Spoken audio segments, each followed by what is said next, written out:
So isang mapagpalang araw mga kateknisyan, mga ka-DIY, mga ka-master. Meron po tayo ditong repair na Bluetooth speaker. So ang problema po nito ay wala pong power. So ito i-on natin. Ayan. Lumalagatik naman kasi may switch yan siya. So walang display, walang power. Ngayon lagyan natin ng kabitan natin ng charger.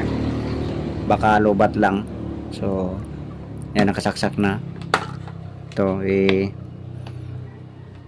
saksak natin dito. Ayan.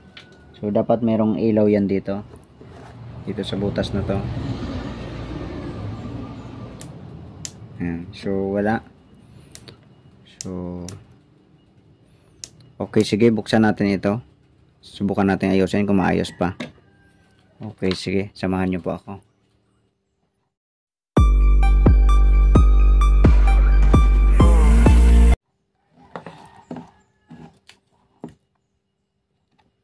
So ito po ang kanyang laman. Ayan. Check natin yung battery.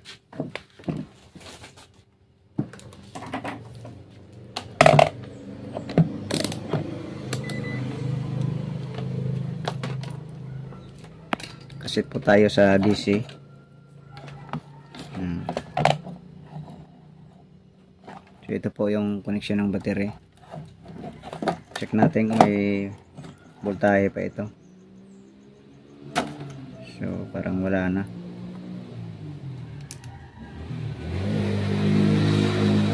So empty yung battery. Ngayon saksak natin itong niya, charger. Tapos sukatan natin ng supply kung may pumapasok.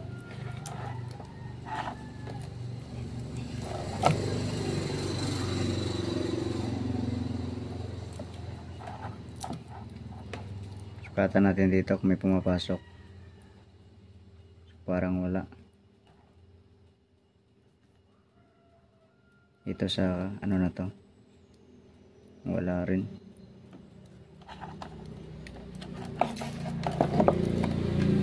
Dito tayo sa resistor.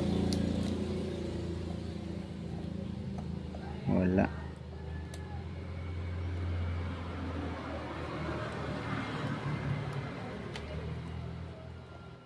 So baka charging pin ang problema nito. Okay, so tanggalin natin to.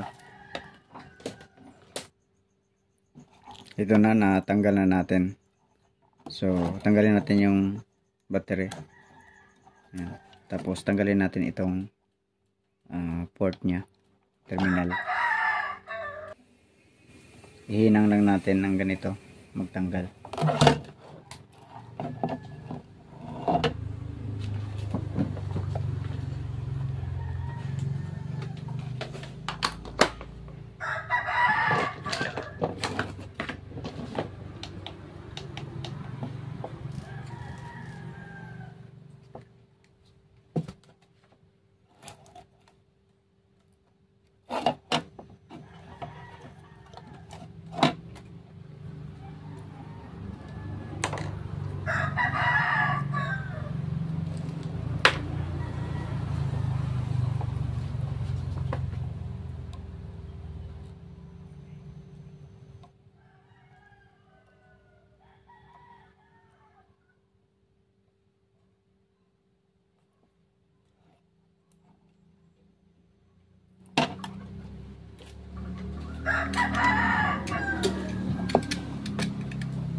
So nilagyan natin ng lid dito para sa pag init natin dito sa kabila, maabot siya ng init.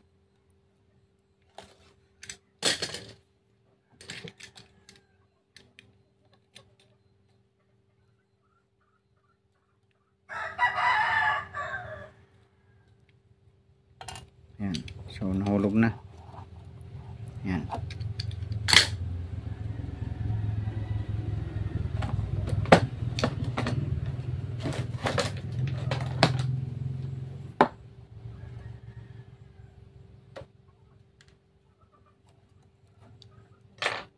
So,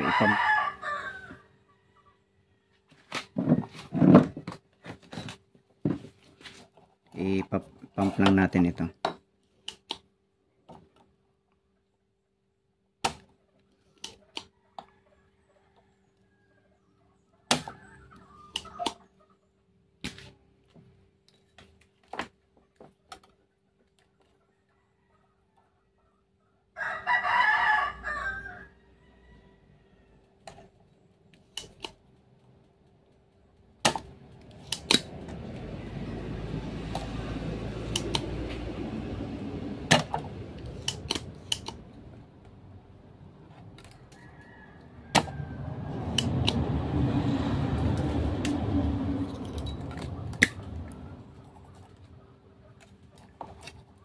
Yan.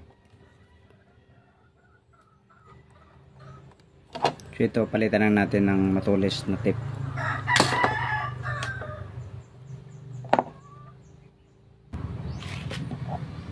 Ito, napalitan na natin.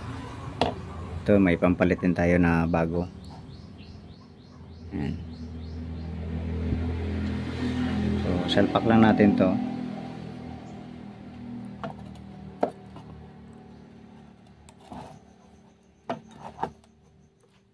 Tapos unahin natin ihinang yung ground.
Tapos dito naman,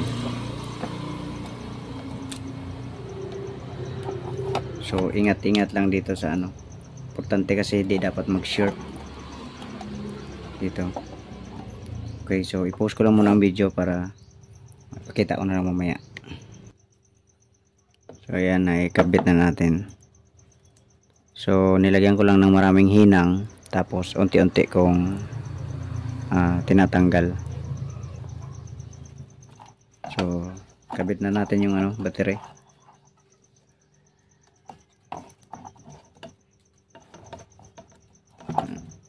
Tapos lagyan natin ng charger.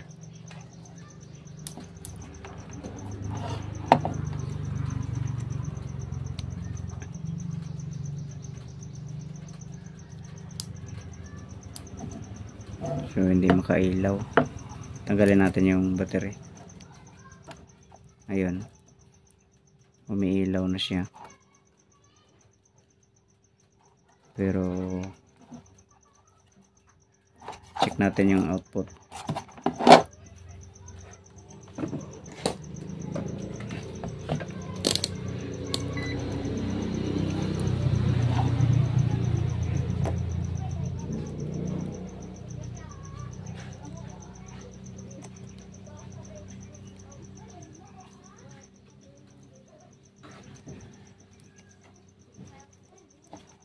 So 0.4 ang lumalabas. Okay, dito tayo sa ano, sa pinaka terminal.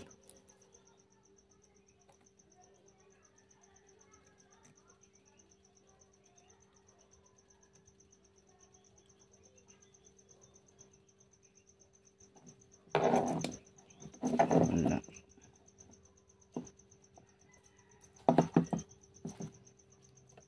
So may grounded ito.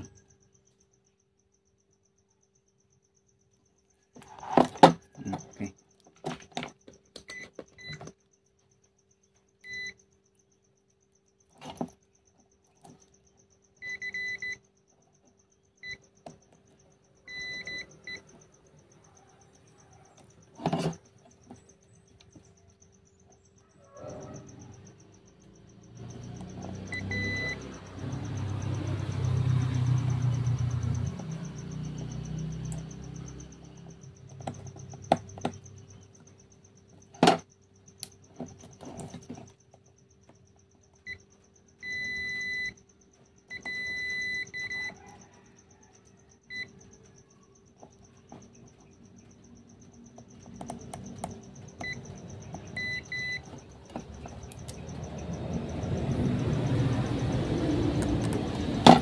Wala naman. Trouble-set ko muna. So ito bale may loss lang din pala talaga dito. Yung pinakagilid dito. Dito banda yung pinakagilid ay hindi pala nakakabit. Hindi talaga as in nakahinang siya. Kaya ito bale dalawang yung pin. In short na lang natin kasi lahat naman yan ground. Okay, sige, lagyan natin ng ano, supply.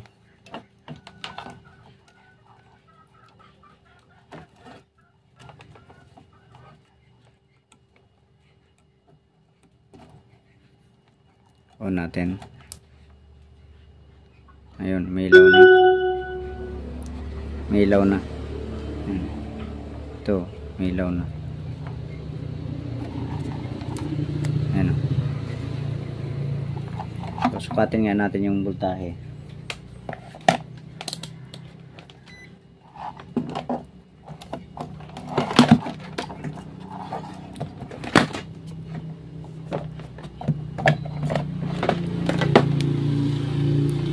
Dito sa terminal ng battery. Ayun, meron siyang 2 volts 3. Ayan, 4.7. I-off natin kung may masukat pa rin tayo.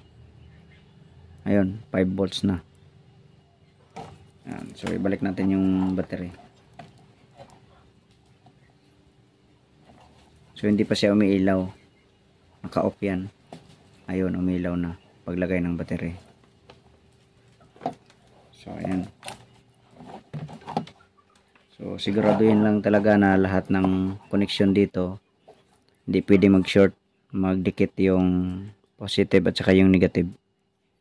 So meron kasing 5 pin yan. Ayan. So on natin. Ayun. So charge na lang ito para maano siya. So okay na. Okay, so hanggang dito na lang ang video natin. God bless po sa inyong lahat.